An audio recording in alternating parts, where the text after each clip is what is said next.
everyone, it's Elizabeth from Alpus Astrology at alpusastrology.com. Thanks for joining me today. So this is my take on the June 2022 astrological forecast for the month. I'm going to do an intro that will be the same for all signs and ascendants. And then towards the end of the video, I will actually go into your individual sign or ascendant.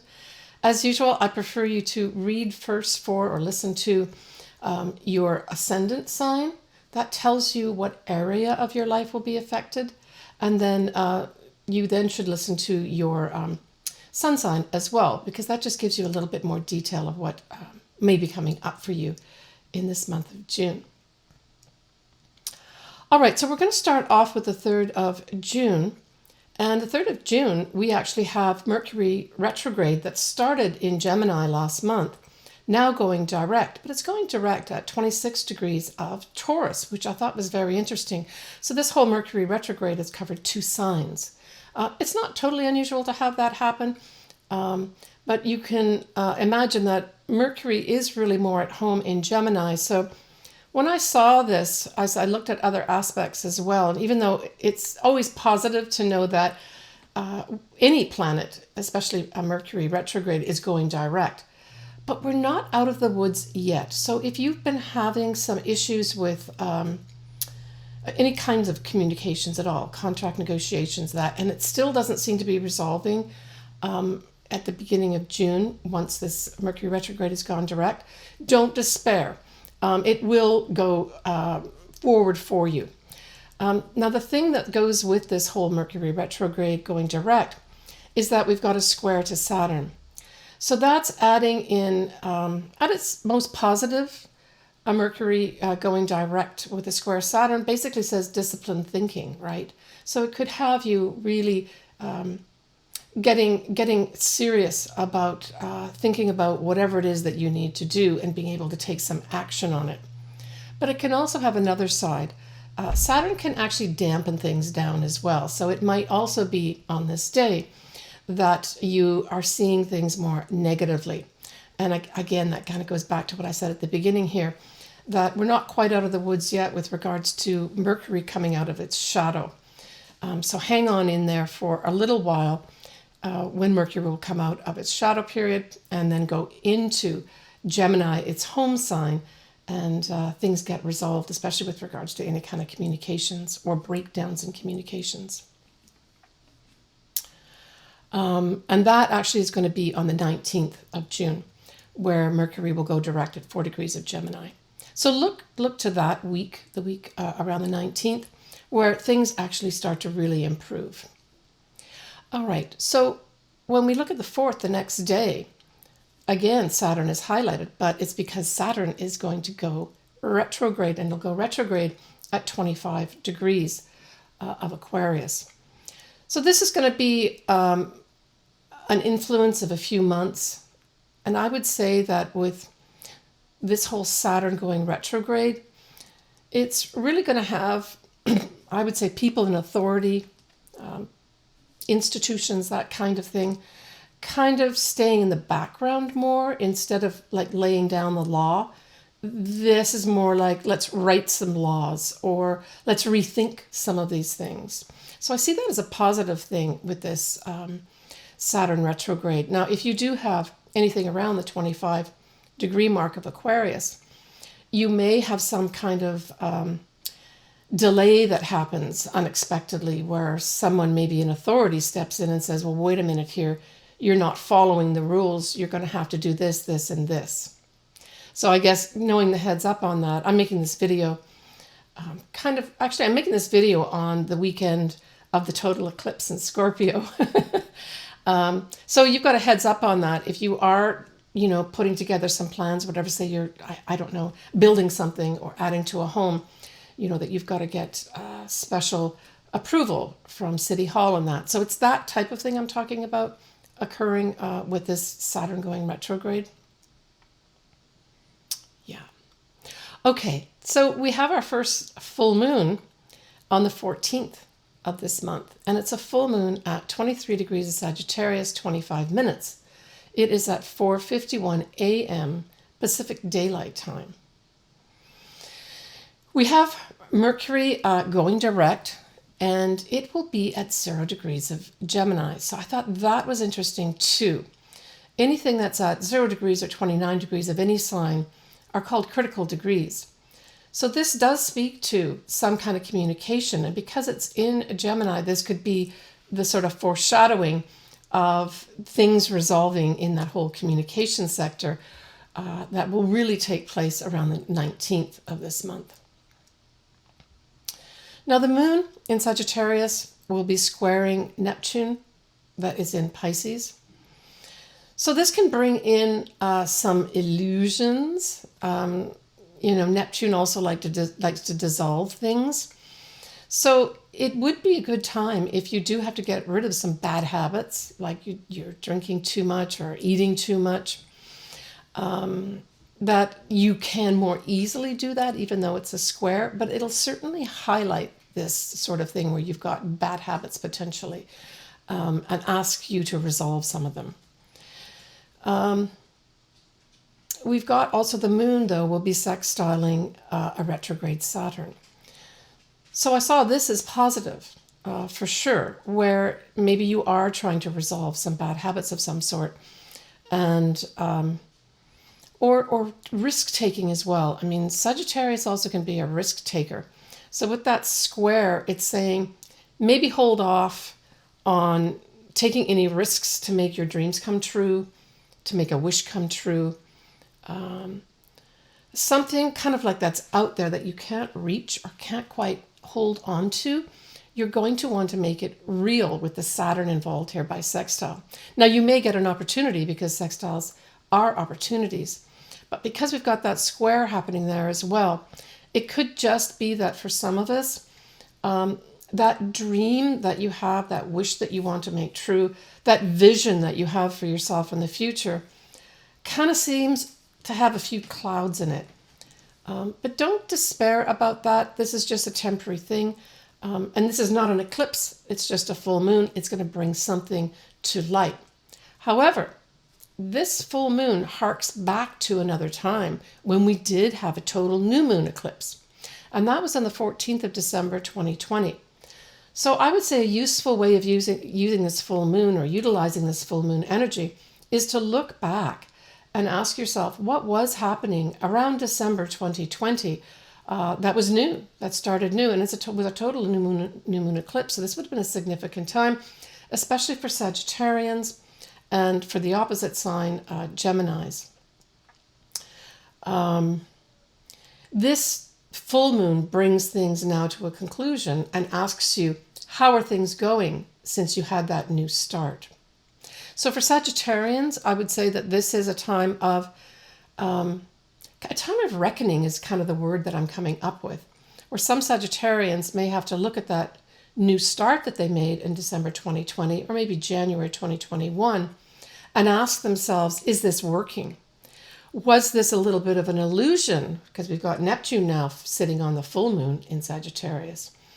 Or is this something that can become real, bringing the Saturn in, and I can get opportunities to make this more permanent? So Saturn is also about enduring effects as well. Okay, so the next thing we have is on the 17th. We have lovely Venus, lovely, charming, sweet Venus, who's described as the lesser benefic, is going to be conjuncting the north nodes in Taurus, 22 degrees. So if you've got anything around 22 degrees, or say your own north nodes are at 22 degrees, this could bring in love, money, or at least an increased value of yourself. Just a really positive effect, basically. It can stand for women as well, where maybe in the collective, we see a woman or women being brought into the news favorably. Maybe that whole thing, Roe versus Wade, actually gets resolved in a positive way for women. Okay, I want to go back to that full moon again in Sagittarius. I don't always look up the Sabian symbols. And Sabian symbols basically is a book that has every single degree of the signs, the astrological signs, and it gives you some information that could describe more what may happen at that time, whatever it is that you're looking at. So we always round up our degrees. So this we take up to 24 degrees of Sagittarius. And the Sabian symbol is beautiful. It's a bluebird perched on the gate of a cottage. I mean, just that image conjures up this lovely, warm feeling. It maybe makes us a little sentimental as well. But the bluebird is really a symbol of happiness. And then sitting on the gate of a cottage kind of reflects a well-adapted society. So that type of energy, and certainly the description that they use in the Sabian symbol, I think is something that we should bear in mind, that although there may be a few challenges at this full moon, the end goal will be a lot of happiness that will result of this. I mean, Sagittarius is ruled by Jupiter, and Jupiter, of course, is the greater benefic. And it is like Santa Claus. It just wants to bring you gifts in the end. Might have to work for those gifts a bit, that's all. Okay, so this year we have the summer solstice that will be on the 21st, and I include a chart. So some astrologers take this as a whole 6-month effect. I tend to take it as more like a seasonal effect, so it's like a 3-month, 4-month effect here, till we have an equinox happening, and then the energies shift again. So it really is a major shift of energy. And in particular, we like to look at both the sun we already know is going to be at 0 degrees of Cancer, but then we look at the other planets, and in particular the moon. And so this year at the summer solstice on the 21st, we have a moon at 3 degrees of Aries. And so this says to me that the mood of the people, so the moon can represent the people, the mood of the people, is going to be very action-oriented. It can even be militaristic. So this can represent the military because Mars actually rules Aries. But it's also going to have a lot of people want to get on their own individual path, do things their way, and be emotionally more assertive and forward with regards to what they want. And like I said, I take this as covering an approximate 3-month period, the effects of this. So this will be all over the summer period. But it can give also, individuals a spotlight on them, right? So certainly for any Aries individuals, you could literally have a spotlight put on you for some reason, or asked to lead something. Aries is a cardinal sign, and that actually refers to a leader of some sort as well. All right, so the next thing that we have is we have the sun is going to be squaring this moon. And that is not a good thing at this summer solstice. I would say that there's going to be a discrepancy or an inharmonious type influence here between those in power and the people. So that's what I saw the sun in Cancer being, power. And in particular, it can be the homeland, right? Your homeland, exerting power over the people. And I mean, we're having that already happening in Shanghai and elsewhere in China. So that effect could represent this transit here at the summer solstice, affect the whole period of the summer with regards to that type of thing, that the people being held in check here against their will. The other thing that we have too is we have Venus going to be trining Pluto. Well, this just spells out desire. I want to do something here. Now, a trine can pass by without any real effects because it's so pleasant, but it is a very positive aspect. So this could be our money markets maybe. So Venus can represent money. I saw this, probably our money markets could improve here. I know we've had a few dips happening, but this could actually see over the summer period an increase for some folks. So we have lots of Aries that's happening at this summer solstice. I've already mentioned the moon at 3 degrees, but we also have Jupiter at 6 degrees, and then we have Chiron at 16 degrees.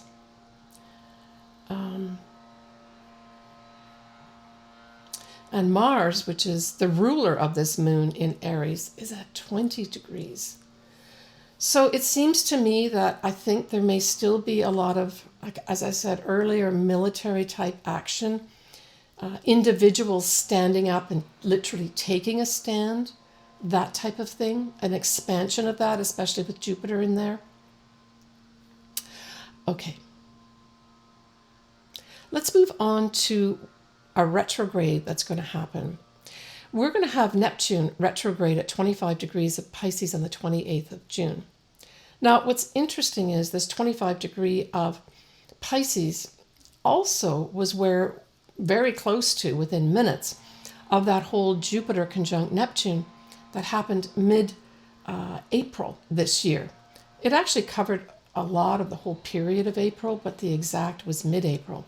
So this could bring, for all of us, another highlight about literally reconsidering, rethinking that great inspiration we had with regards to the dreams that we wanted to make true. It could just have us maybe, with Neptune going retrograde, have us just being a little more circumspect with regards to, did I think too big? Did I take too many steps all at once? Do I need to reconsider that inspiration that I had? And was there a piece maybe missing from the picture? Was there a bit of fogginess or unclearness that I now need to address and look at? So that's how I would use this Neptune retrograde period. It'll be for a number of months. I don't see this as a negative thing. I think it's just something where it's a readjustment of maybe for some folks, taking those rose-colored glasses off, right? And just looking more carefully. It doesn't mean don't give up on your dreams, that's for sure, or the wishes that you want to come true. This is a fabulous year for that, for everybody. Now, especially for Pisces, for sure, this is going to be influencing Pisces that, say, have a sun around 25 degrees, or those folks that have an ascendant. And it's going to be a reconsideration, like I said, I believe, of those dreams, wishes that you had and that you felt inspired by mid-April of this year. All right, so we kind of end the month here with a new moon. And the new moon is going to be in Cancer, 7 degrees of Cancer, 23 minutes, on the 29th. So happy New Year to all my Cancer ascendants and my Cancer sons, especially to my brother John, whose birthday is on the 10th of July. So here we have the moon and the sun together because it's a new moon in Cancer, but it's going to be squaring Jupiter in Aries. Now, it's pretty hard to get a bad aspect with Jupiter, and I really felt that this whole square actually was promoting positive thinking and a lot of us feeling very generous. We're going to be having Mercury here at 18 degrees of Gemini. Now it's going to be in conjunct to Uranus, that is in Taurus. So that's at 17 degrees. So it's a 17, 18 degrees in conjunct. And I really saw this as a round peg trying to be put into a square hole. So there might be a little bit of anger and frustration around this new moon. And of course, Cancer is a very emotional sign. It's the sign of the mother. It's the sign of the family. It's the homeland. But this is a new start. So I would say that if you do feel generous at this time, feel free to use that in some kind of compassionate way, because Cancer also does elicit compassion and that type of thing. And the other thing, too, that a lot of people don't mention is that, of course, Cancer is very intuitive. So there may be some intuitive hits that come up here, especially with that whole inconjunct that we have with the now direct Mercury still in Gemini. But there may be some surprises here with regards to communications, because it's Mercury that is in Gemini, right? Just be careful with the anger and the frustration. Try instead to funnel that into energy that is more compassionate. Maybe even doing something in the home, because, of course, Cancer represents the home too, your literal home. We have a really nice wide sextile with Pluto and Neptune. So this is nice too. This is a supportive aspect that goes back to that whole mid-April of the Neptune conjunct Jupiter, where our wishes, dreams, some of us did have magic and miracles happen, but certainly there would have been some kind of inspiration. This just is a supportive aspect of that, where you may get a little more power, in personal power, to make more opportunities for yourself to push that dream forward. Okay, so that really ties up, in a small way at least, my view of the astrology in June 2022. So I'm going to move on now next to the signs and the ascendants. All right, Sagittarius. Well, Sagittarius, this full moon, of course, is in your first house. Now it's at 23 degrees of Sagittarius, so if you've got your ascendant or your sun, or a conglomeration of planets around that 23 degree mark of Sagittarius, this whole effect can last 6 months to a year for you, right? So the full moon's a wrap-up. So you're going to be making some decision here, Sagittarius, with regards to some aspect of your life, and it's going to be tying back, as I mentioned at the beginning of this video, to that total new moon eclipse that happened in December 2020. So what happened back there for you, Sagittarius? What new start did you initiate? Sagittarius rules things like foreign people, foreign places, publishing, the law, travel of any sort.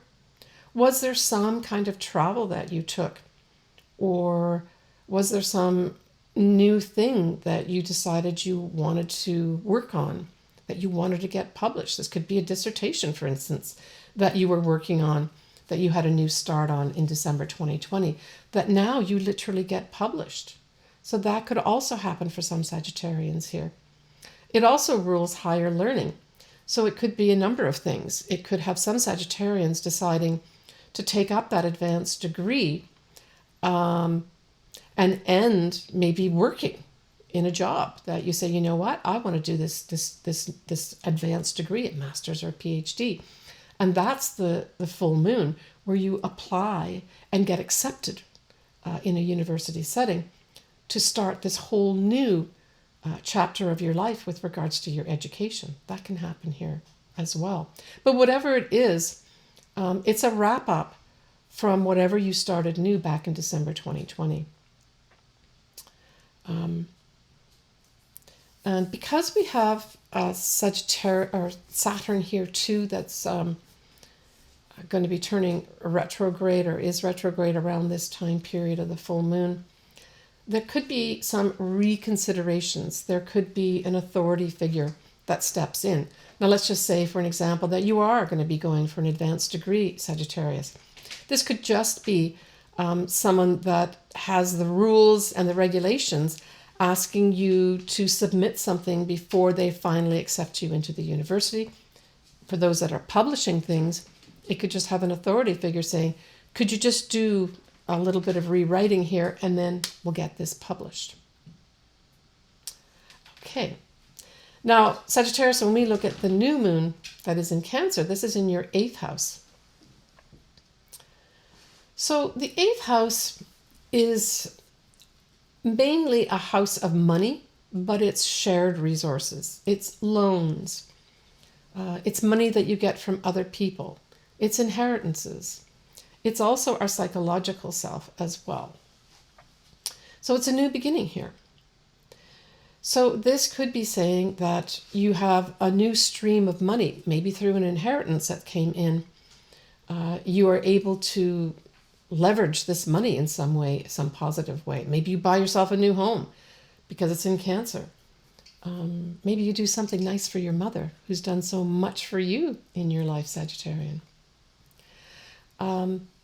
But it can also mean, because Cancer also ties back to the home, the family, and the habits, I saw a really nice way of using this, Sagittarius, is for you to take a look at your psychological self and ask yourself, can I maybe polish something up in there where I'm either more positive or shift something that may be holding you back? That's what I thought here as well. But this could just have you, for some Sagittarians, leveraging some money, maybe going for a loan, maybe a mortgage, to buy a new home. Because it's a new moon in Cancer, and Cancer rules the home. So for some Sagittarians, that's what you're going to do. It could also have you deciding to save some money, right? Because the 8th house is also saving money as opposed to spending it. You could have a loan or mortgage approved for yourself too. Now, the other thing, along with Gemini, you're going to have a direct hit of, well, the Mercury retrograde for sure was some kind of direct hit for you because the Mercury retrograde was opposite your sign. But you're going to have a Mars retrograde in Gemini also opposite your sign, and that's going to go from the end of October all the way through January next year. So that's in your opposite sign, right? So that's in your 7th house. And although this Mars retrograde isn't happening right now, I just want you to maybe look now at what potentially could get delayed for a partner that you have. Now, this could be a business partner. It could be clients. It could be a marriage partner, or some kind of delay, or there has to be some additional planning that's going to go on starting at the end of October through January. So I would, if I were you, just maybe check in with your partners or your clients, or try to do a plan B for the latter half of 2022 with regards to anything to do with partnerships or clients.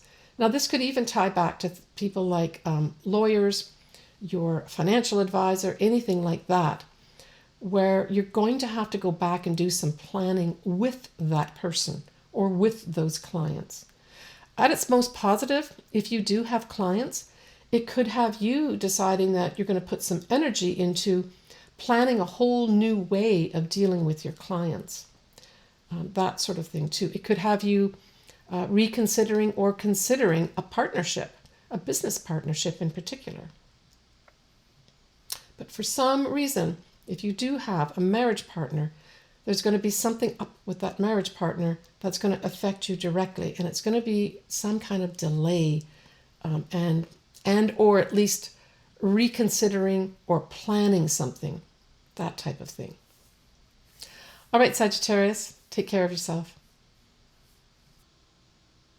All right, so that wraps up the month of June 2022.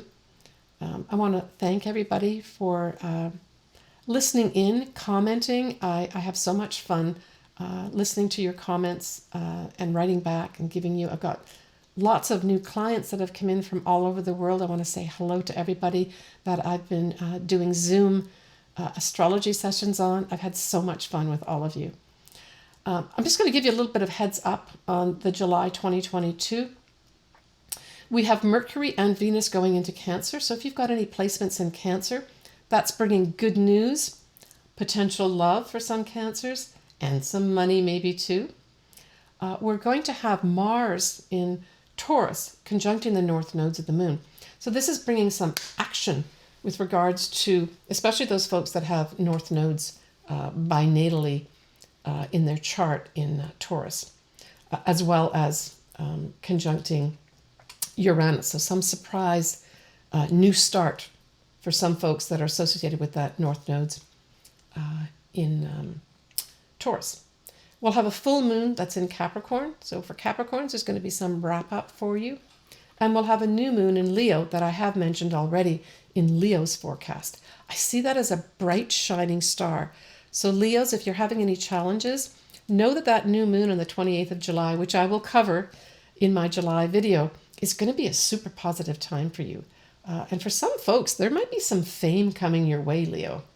All right, I'm going to leave it there. If you want your chart done, as per usual, all the details are below in the text box.